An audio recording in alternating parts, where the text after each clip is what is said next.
Welcome to module number 3, Leading for Equity through Equity Audits, as a part of 641 School District Operations and Leadership.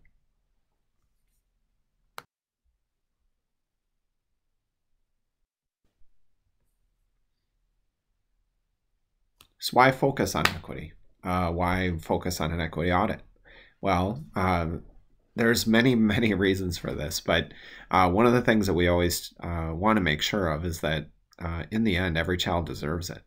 Every child deserves an education that allows them to set goals for themselves and find success not only in school but in life. And also within equity, if we truly have equitable outcomes out of schools, our communities are stronger. We have, an educated workforce. We have equal opportunities, and we have equitable outcomes in many different ways, not just from academics, but that bears out to equitable health outcomes, equitable financial outcomes for people, equitable housing. It all is connected in the end to equitable outcomes in schools. And with all of that, there comes economic growth. People should have a vested interest in equitable and high outcomes coming out of schools because, again, the more educated workforce we have, the more successful people are out in the communities, which raises the tax base, which eventually supports everybody that lives in that community. The one thing that I think we talk about all the time is using natural resources and how valuable those are. Typically when we talk about natural resources, we're talking about, oil, natural gas, water, things that are highly valuable. Well, Herbert Hoover, I think, has a very simple quote that I think is often overlooked, is that children are our greatest natural resource. And the more equitable we have, within those outcomes for our students, our most important natural resources, is the stronger we all are.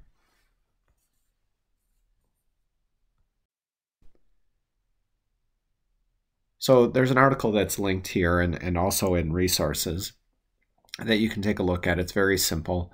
And it's just a couple examples of schools that do carry students to high levels with an equity focus. Some of the things you learn about in that article is simple, like what matters in a school to make it equity focused and have high levels of success. And that's that equity is central to the mission and vision of the school and district. And that is key to all of it. If you don't have a strong undergirding of equity as the focus, things tend to fall apart and your focus tends to get somewhat splintered, because equity needs that high level support through mission and vision because of the many challenges it has. Sometimes when we look at our society and when we focus on equity, for whatever reason, that becomes somewhat controversial at times, when it really shouldn't. And people can push back on that in a lot of different ways in a community, and you have to be ready for that and have a strong, again, basis in your mission and vision.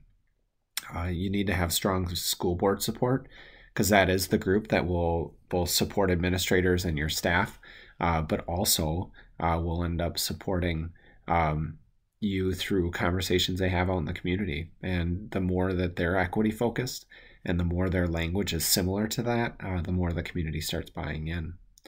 There has to be leadership support with every decision that's connected to equity. And again, that goes back to mission and vision.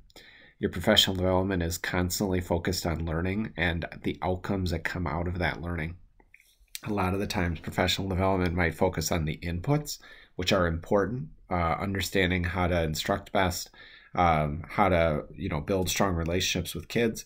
But we have to look at the outcomes. Those have to be front and center.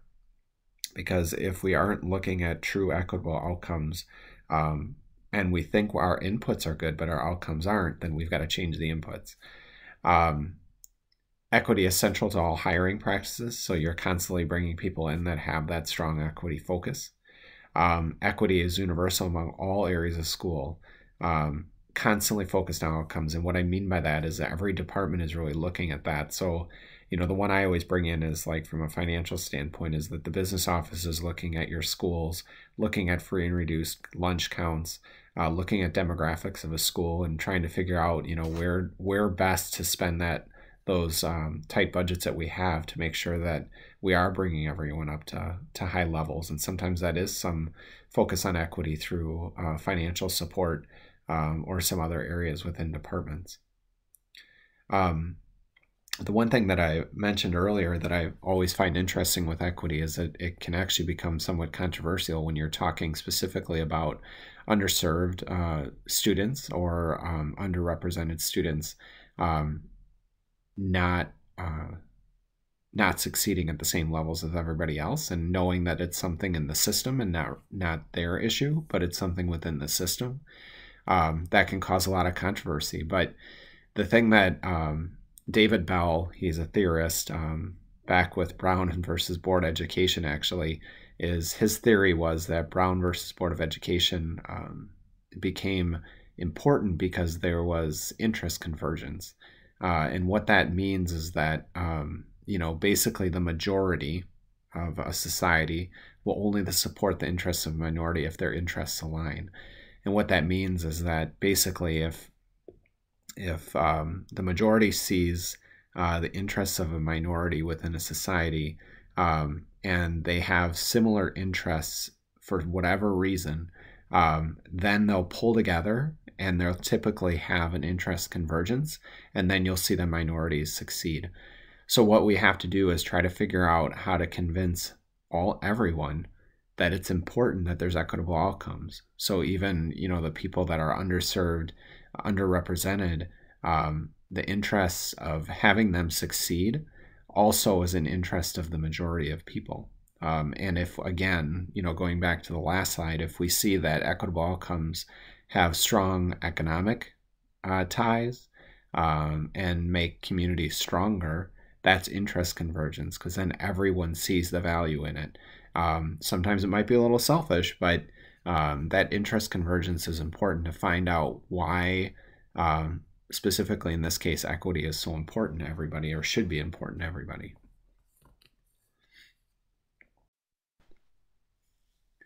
So equity audits, I'll talk about it more here in a minute, but basically an equity audit is really looking at your outcomes and trying to figure out what is happening. Are there gaps between specific students, especially underserved and underrepresented students, and your majority of your students, especially, racially, socioeconomically, linguistically, ability status. Those are all important. And the equity audit is a way for you to really dive deep into that, into your school district, and look for those outcomes that are showing that. So for our equity audit for class, what you're going to be doing, and I'm going to show you kind of what an equity audit looks like in a few minutes, but you're going to choose 2 or 3 areas of focus.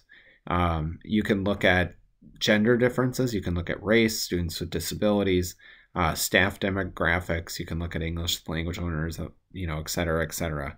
It depends on what you want to look at. Be specific about regarding your areas of focus. You don't have to fix your entire district. This is a bigger project than that. It's just basically looking at outcomes and trying to figure out, what you see and maybe what your first step would be if you were in a leadership role in charge of changing the trajectory of some students in your school or district. You're going to demonstrate your knowledge by just a quick analysis and action regarding equity. And to be distinguished within this assignment, you would include a thoughtful and thorough analysis.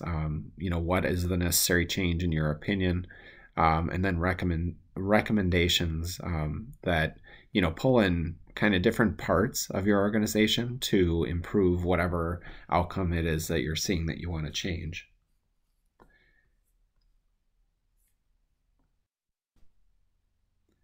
So equity audit resources, basically you're looking for data. You can look at WiseDash, which that's public information. You can look at academic data right there if that's what you want to focus on, or you can talk to your cooperating administrator for something specific if you want to look for like behavior data. If you're in business, the business manager certification, you can ask the your current business officer or manager for budgetary documents showing, where money is spent, how it's spent. And there is an equity audit data collection and analysis tool and resources. You can check it out. You don't have to use it. And there's a lot of different components in it, so you don't have to do every one of them, but it's a nice framework to organize the information. So equity audit, why do it? Basically what it does is it allows you to dig deep into every student, looking at things specifically for maybe equitable places that are happening, equitable outcomes, and then inequitable outcomes. It allows you for a real baseline to strategic planning because it shows exactly where maybe some weak spots are because it shows up in outcomes. An equity audit is so focused on outcomes that it can kind of show you maybe things you didn't notice before by shedding light on underserved student groups that maybe are not meeting the standards that you think they should. For everybody to be equitable and high achieving, that you see some groups that for whatever reason are struggling or are being challenged. It also creates a data center discussion of equity to offset the emotions behind discussions of equity, because a lot of the times it still can cause an emotional conversation, which is not always a bad thing, because sometimes people need to be challenged to look at data that maybe they just didn't see before, and now it's, it might be ugly, but it's right in front of you and there's nothing you can do to argue it. And it's not just talking about, I think or I see or maybe this is the case. It's just, if the data's there, the data's there, and it makes it very unemotional and very straightforward. And equity audits tend to dig it out to a point where it sheds light on it and there's nothing you can do to argue it. So here's just a quick portion of the tool that's in resources, and I picked this one out. There's tables in there that have to focus with gender, race, language, ability status. This one I just picked out of a race and ethnicity part of the equity audit. So again, you don't have to do every section in there. You're just picking 2 or 3, and actually 2 or 3 is a lot. So you're going to look at a few areas that you are most interested in digging into. So as you can see with this one, basically you can use the tool there's questions down the left and there's places to answer on the right. Again, you don't have to use this tool, but it's a nice way to organize it. So in this case, it's just asking, how many students of color in your school? And if you're in a school, how does this compare with other schools in your district? If it's a district, you can just answer it as, this is what our district is. Students of color in the total districts, students labeled for special education, of the number of students labeled for special education, what fraction and percentage are students of color. So basically what it's doing is it's kind of digging down question by question. Towards the end, if you're into staffing, you can answer the questions around staffing, because that's a whole other challenge of trying to make sure your staff mirrors your student demographics. And then the questions about outcomes are towards the bottom, like 12A is report 2 pieces of academic achievement data, preferably reading and math as it relates to race and ethnicity. So what that's doing is it's just asking you to pull. You can choose any piece of data you want. If you want to do ACT, if you want to do STAR testing, MAP, whatever it is that you use and you have available, pick out a couple pieces of data and break it down, and break it down by race. And you can see what you see. And you can pick gender. There's many other areas you can pick that maybe you're most interested in. So for the assignment itself, we already talked about distinguish, but really what you're trying to do is you're pulling 2 or 3 areas, looking at the data, analyzing it relatively quickly, and just saying, this is what I notice. Here's some things that, maybe are equitable and they're high level too.